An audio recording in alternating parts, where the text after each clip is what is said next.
Hi hello welcome to దావత్ దిల్సే.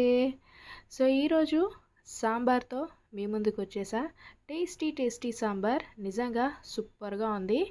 నాకు మాత్రం చాలా నచ్చేసింది. ఒక్కసారి ఇలా ట్రై చేయకుంటే ట్రై చేయండి. Okay, ready.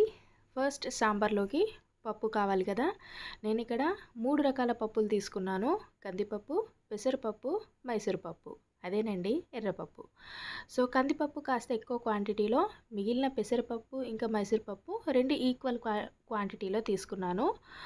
అది మీకు ఎంత కావాలో చూసుకొని వేసుకోండి. 2 టైమ్స్ బాగా కడిగేసి పప్పుని కుక్కర్లో వేసేసి 2 గ్లాస్ వాటర్ కూడా పోసేసి విజిల్ పెట్టేసా. ఒక 5 to 6 విజిల్స్ వచ్చే వరకు ఇలా పప్పు మెత్తగా ఉడికే వరకు ఉడకపెట్టేసుకున్నాను. ఇప్పుడు పప్పులో 1/2 టీ స్పూన్ పసుపు, 1 టేబుల్ స్పూన్ కారం, సరిపడా ఉప్పు. మళ్ళీ ఉప్పు మనం సాంబార్లో కూడా వేసుకుంటాం, కారం కూడా వేసుకుంటాం కాబట్టి చూసుకొని యాడ్ చేసుకోండి. ఇలా ఒకసారి పప్పులో బాగా కలిసేలా ఇలా కలుపుకొని పక్కన పెట్టేద్దాం. ఆల్రెడీ సొరకాయ ముక్కలు, అలాగే ములక్కాడ ముక్కలు, దాంతోపాటే ఉల్లిపాయ, పచ్చిమిర్చి, టమాటా కట్ చేసి తీసుకొచ్చేసా. ఫస్ట్ అయితే స్టవ్ ఆన్ చేసేసి గిన్నె పెట్టేసా. ఆయిల్ కూడా వేసుకుంటున్నాను. పోపుకి 1 టీ స్పూన్ ఆవాలు, 1/2 టీ స్పూన్ జీలకర్ర, కాస్త మెంతులు, అలాగే 2 ఎండుమిరపకాయలను కూడా ఇలా వేసుకొని కాస్త పోపు వేగాక 1 టేబుల్ స్పూన్ అల్లం వెల్లుల్లి పేస్ట్, అలాగే 1/2 టీ స్పూన్ పసుపు కూడా వేసుకొని అల్లం కాస్త పచ్చివాసన పోయే వరకు ఫ్రై చేసుకోవడమే. మీ దగ్గర ఇంగువ ఉంటే కాస్త అలా వేసేయండి, బాగుంటుంది ఫ్లేవర్. ఇప్పుడు కట్ చేసి పెట్టుకున్న సొరకాయ ముక్కల్ని వేసుకుందాం. దాంతోపాటే ములక్కాడ ముక్కల్ని. మీకు ఇంకా దీంట్లోకి బెండకాయ ముక్కలు, క్యారెట్ ముక్కలు, ముల్లంగి ముక్కలు ఏదున్నా కూడా యాడ్ చేసుకోవచ్చు, బాగుంటుంది. అలాగే పచ్చిమిర్చి, ఉల్లిపాయ ముక్కల్ని కూడా వేసుకుందాం. పచ్చిమిర్చి ఒక 5 to 6 తీసుకున్నాను. ఒక ఉల్లిపాయ తీసుకున్నాను పెద్దది. ఈ వెజ్జీస్ అన్నిటిని కూడా ఒక 10 మినిట్స్ వరకు ఆయిల్లో బాగా ఫ్రై చేయండి. సొరకాయ ముక్కలు అలాగే ములక్కాడ ముక్క లైట్గా కలర్ చేంజ్ అయ్యే వరకు ఇలా ఫ్రై చేసిన తర్వాత కట్ చేసి పెట్టుకున్న టమాటాలు కూడా వేసుకుంటున్నాను. ఈ వెజ్జీస్కి సరిపడా ఉప్పు కూడా వేసుకున్నాను. ఇప్పుడే సరిపడా వేసుకున్నాను. కావాలంటే రుచి చూసిన తర్వాత వేసుకోవచ్చు. ఈ వెజ్జీస్ కూడా ఒక 50 to 60% ఫ్రై అయిన తర్వాత కారం, ధనియా పౌడర్, జీరా పౌడర్ వేసుకున్నాను.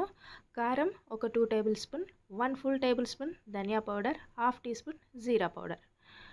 ఈ కారం అంతా కూడా స్పైసెస్కి అంటే ఆ వెజ్జీస్కి బాగా పట్టే వరకు ఒక 2 నిమిషాలు మూత పెట్టేసి 2 నిమిషాల తర్వాత చింతపండు రసంని వేసుకుందాం. నేను ఇక్కడ ఒక నిమ్మపండు సైజ్, మీరు పులుపు ఎంత తింటారో అది చూసుకొని చింతపండుని నానబెట్టేసండి. ఓకే,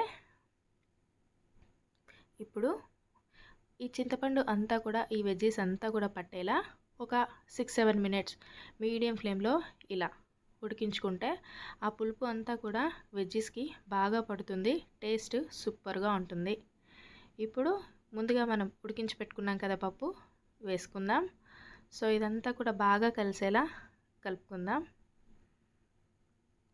ఓకే, ఇప్పుడు ఆ పులుపుకి అలాగే మనకి సాంబార్ కన్సిస్టెన్సీ ఎలా ఉండాలో చూసుకొని వాటర్ని యాడ్ చేయండి. నాకైతే నేను దించేలోగు అంటే ఇలా ఉంటే సరిపోతుంది.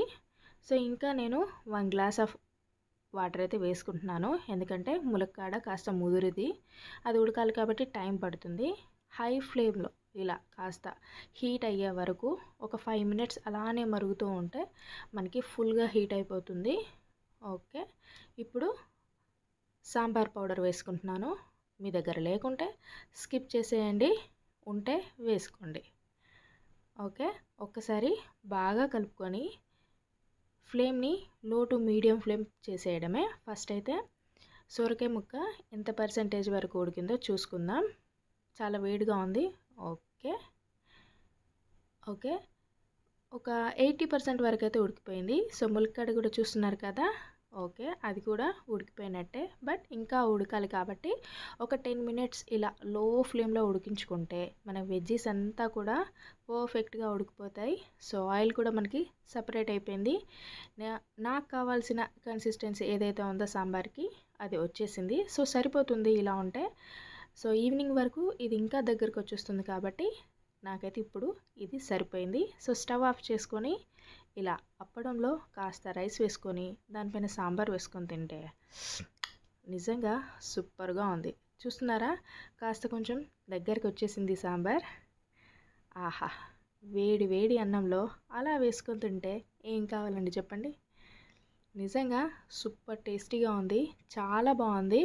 ఒకవేళ మీరు ఇంతవరకు ఇలా ట్రై చేయకుంటే ఒక్కసారి ట్రై చేయండి.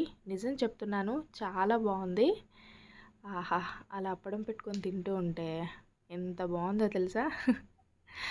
ఓకే, సొరకాయ కూడా చూస్తున్నారు కదా ఎంత సాఫ్ట్గా ఉడికిపోయిందో, పర్ఫెక్ట్గా ఉడికిపోయింది. ఆహా, అలాగే ములక్కాడని కూడా టేస్ట్ చేద్దాం.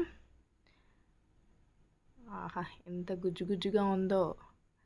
ఆహాహాహా, నోట్లో వేస్తే కరిగిపోతుందండి. నేనైతే ఎంజాయ్ చేస్తున్నా. Thank you, Tata.